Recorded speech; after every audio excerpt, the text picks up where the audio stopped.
Hello friends. So I'm going to make cinnamon rolls today.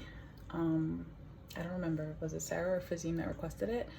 But Fanny requested this to be recorded. So here I am, just pleasing all of my friends.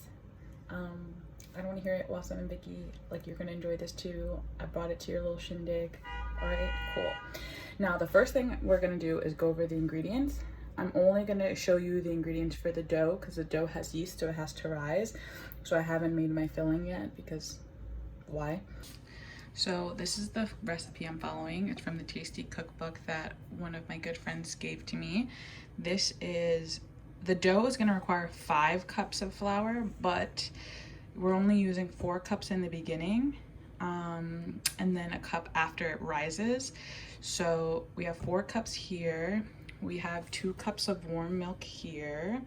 We have half a cup of sugar here. We have my yeast here. We have this flour, the flour that I separated, which is a cup, also has a teaspoon of baking powder and 2 teaspoons of salt. And this is a half cup of melted butter. So this isn't for the dough. This is actually for the filling, but it needs to soften. So I took it out just in case. Well, not just in case, just so that it can soften while I'm doing this. Okay, so I am going to have to do this video in clips because I don't know how to flip. I don't think I can flip this camera to the front camera while I'm recording. So uno segundo. Okie dokie, so let's get started. So what I'm gonna do is in this bowl of my kitchen aid, I'm gonna put the warm milk.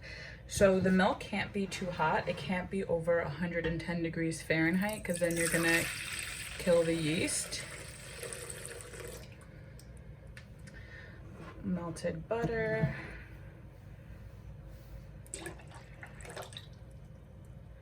And the sugar. So the sugar, fun fact, feeds the yeast and it's what's gonna help make it bloom.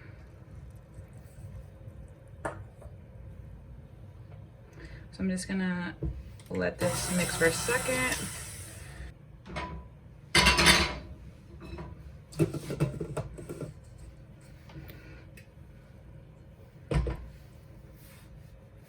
I'm gonna sprinkle my yeast.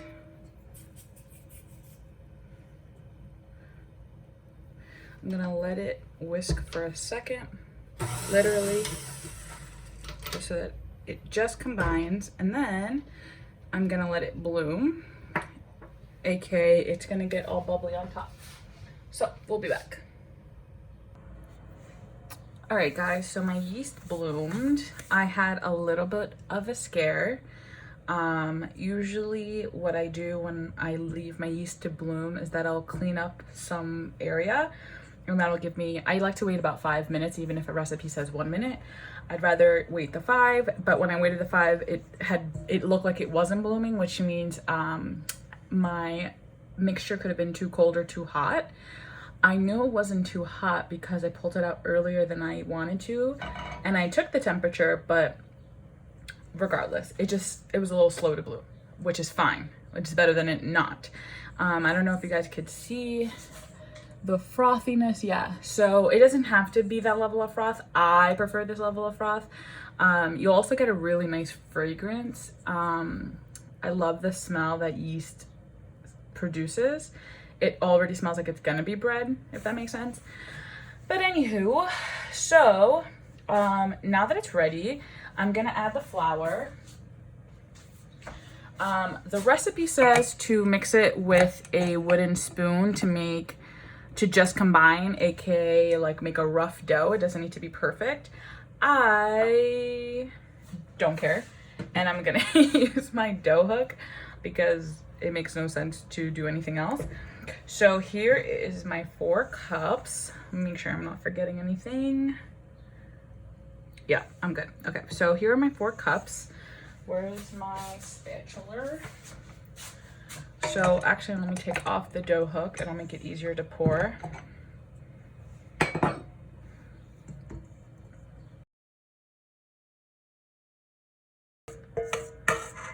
So this recipe is to make a giant cinnamon bun, technically. I haven't decided if I want to make small ones or do a really big one. I can do it in my cast iron Dutch oven if I want to make a massive one, but I haven't decided.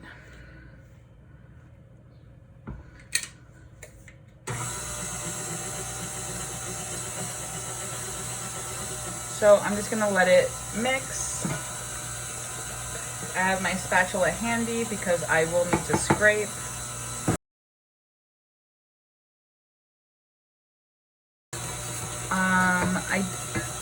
You could do this without a stand mixer, to be fair. I didn't have a stand mixer for years and I survived. It definitely makes life easy, but it's not impossible. Just sucks. So this is my rough dough. I'm gonna take it out and just make sure there's no lingering flour on the bottom. It's still warm.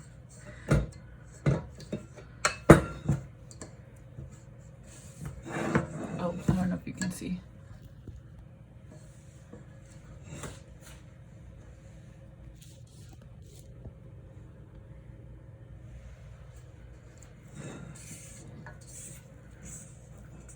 So I'm just scraping it from the bottom and turning it over to make sure there is no lingering flour, which there isn't.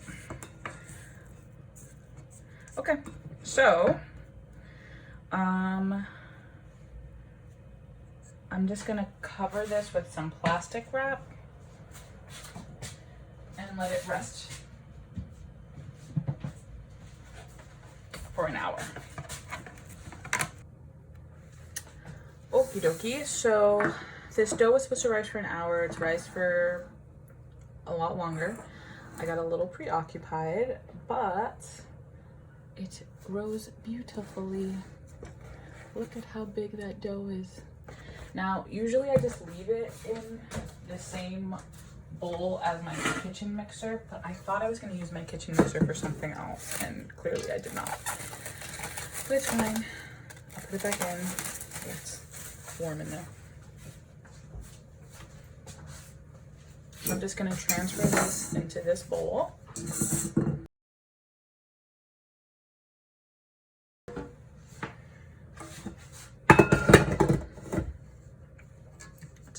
going to be sticky, but it works. Got dough on my hands. Alrighty, so I'm going to put in that flour, salt, baking powder mixture we have. Set to the side. You can do this by hand if you want. I don't.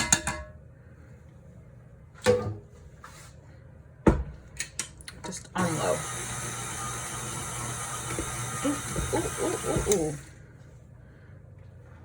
That is insane.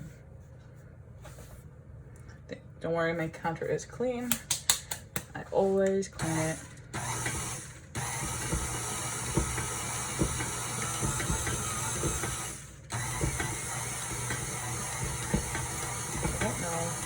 Causing so much. So if you have a cover, put a cover if it's spilling too much.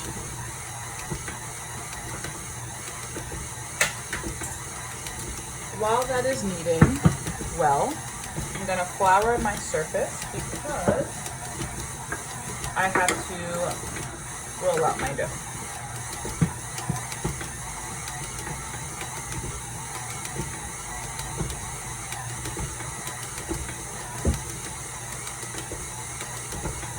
On it. I see flour on the bottom, so let's just work on that.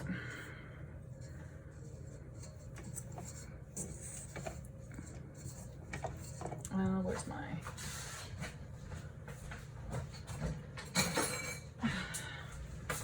I grabbed another spatula because my original one's a little wet. We don't need to add moisture.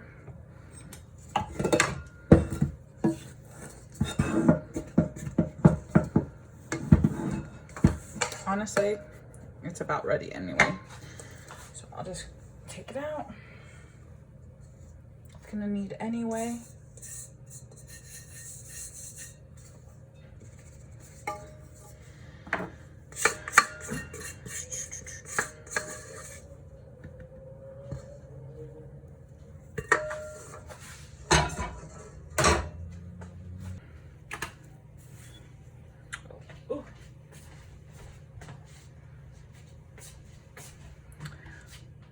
So I'm just gonna put a little bit of flour on top because it's super sticky.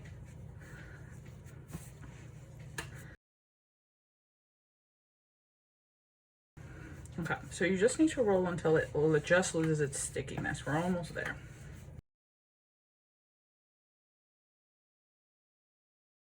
I'm just reflouring because I'm gonna press this in so it tends to get stickier.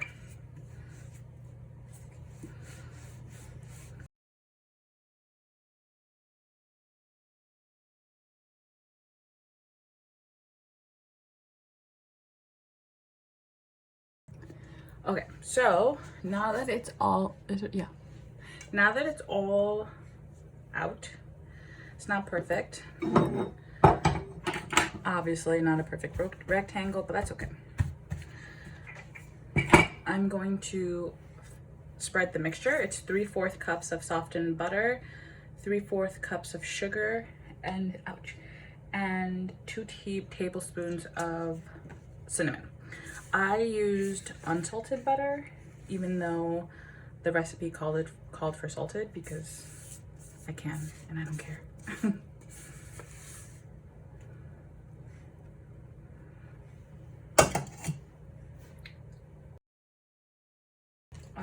So you might see a couple of lumps in my filling, and that's just because my brown sugar was like not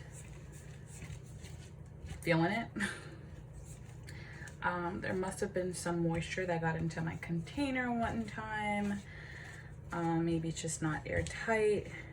If you ever deal with, it's a really big lump, so. If you ever deal with brown sugar, you know how finicky it can be. So I'm just gonna, I thought my mixer would break it up, but it's not that big of a deal. Any big lumps, you can just do it with your own fingers. Otherwise, you just have pockets of goodness for future bites.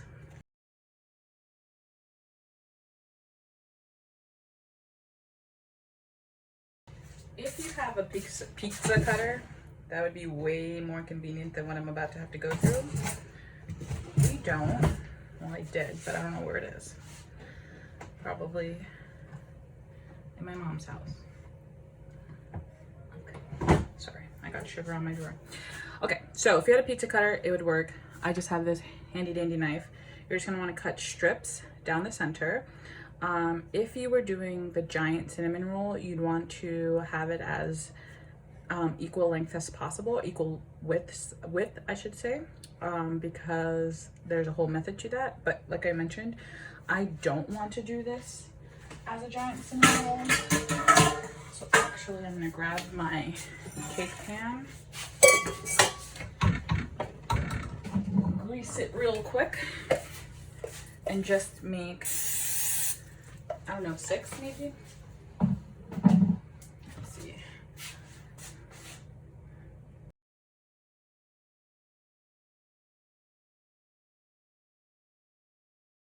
Would have been smart if I did it this way, it wouldn't happen.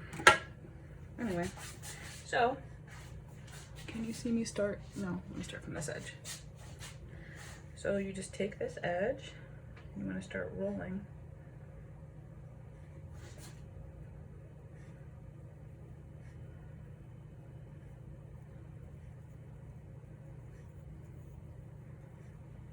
That's one. This one's a little thinner than that one. 2. So what you would do if you were doing the method to make the giant cake is after you finish rolling one, you would continue rolling it all together. But like I said, we're not doing that.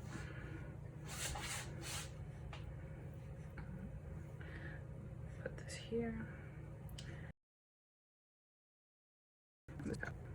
I don't think this should I? Sure.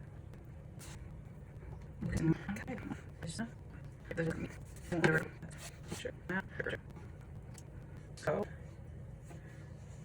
I think we can make these into like smaller ones. So serrated knife about the center. Boom.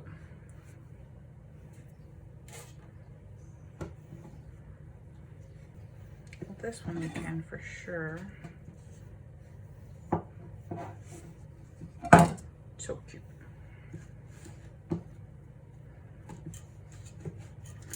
So this is what it looks like when it's cut, the center.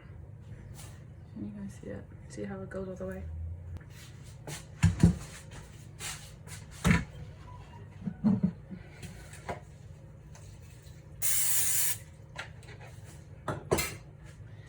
I'm not a fan of how tight they were packed, so we're just gonna do something a little different.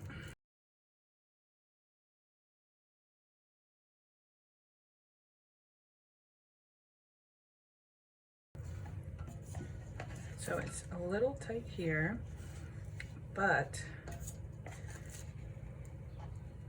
a more forgiving pan because it's gonna rise. So you wanna make sure, there you go. Oh, it's already oozing. Okay. So you guys see what it looks like. And so it's gonna rise for another 30 minutes.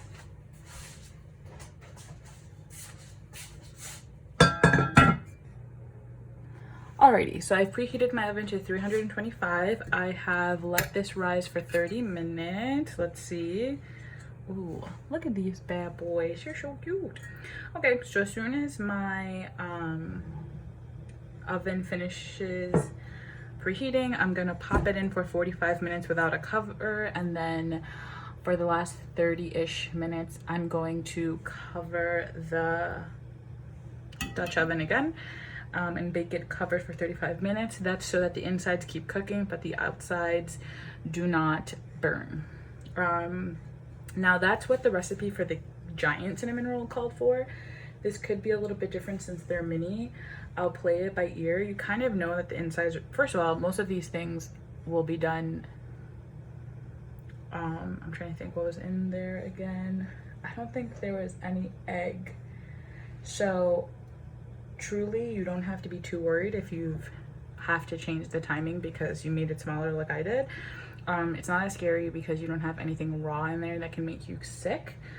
I'm gonna go ahead and do it for 45 minutes uncovered, hope that the outside gets golden brown, hope that I see the sugar bubbling because that's usually how you know it's getting cooked on the inside. And then if I feel like it still needs some more, but the outside's too brown, I'll cover it and let it cook covered for a while, or bake covered for a while, and go from there. Okay, so these are out of the oven. They're a little bit darker in some areas than I'd like. That's not a big deal. And then this is the cream cheese frosting that's gonna go on top. Has 4 ounces of cream cheese, 2 tablespoons of salted butter, 2 tablespoons of whole milk, 1 teaspoon of vanilla extract, and 1 cup of powdered sugar. And then I just mixed it with my hand mixer.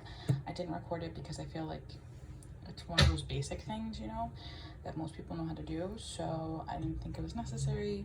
So what I'll do now is I have to wait for this to cool. It's gonna take a little while because this Dutch oven is so hot. Then I'm gonna take it out and then I'm gonna ice it.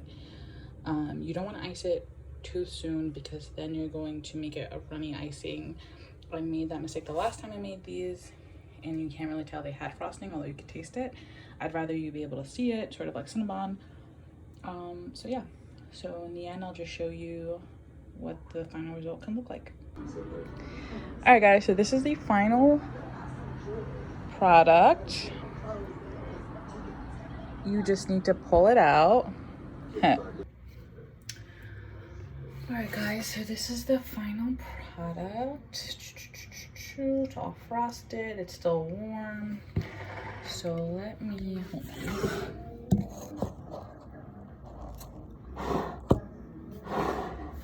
Pull out a piece.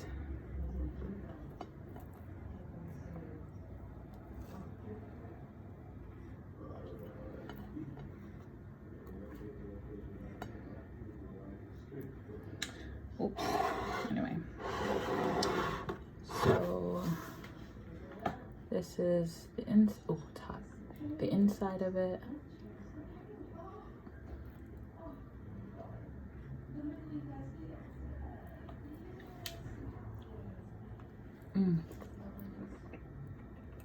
Oh, that's really good.